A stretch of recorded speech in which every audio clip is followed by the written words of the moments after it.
mahilig kayo sa mga juice, sa mga mango shake, banana shake, maganda bumili kayo ng ganitong pang blender. Kasi sobrang sobrang makakatulong to sa inyo dahil bukod sa makakatipid kayo, kayo na lang yung magtatansya kung gaano karami o kung kailan mo gusto uminom ng juice, basta mga fruits. Yan, yung isa, isishake ko pa. Yan, nakatipid na kami sa aming mango shake. Gagawa ako ngayon ng mango shake. And ang gagamitin ko ay itong food processor. Sobrang ganda nito gamitin. Mayroon ako dito mangga and yellow. And syempre gatas na tayo ng mango shake.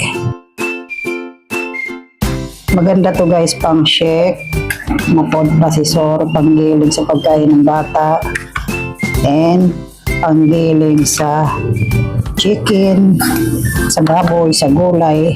Kung mga baby kayo na hindi pa masyadong natutunawan, maganda to gamitin. So dagdagan ko lang. Lalagyan ko siya ng yellow.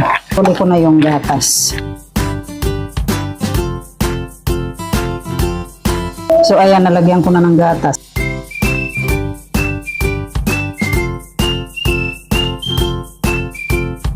Okay, ayan, tapos na. Tapos na? Yeah, tapos na. Yay! So, ayan. Mayroon na kaming mango juice. So, dito ko ilalagay. Dahil, Iwagan, Mami, please. and then itong last. Busin ko na to guys.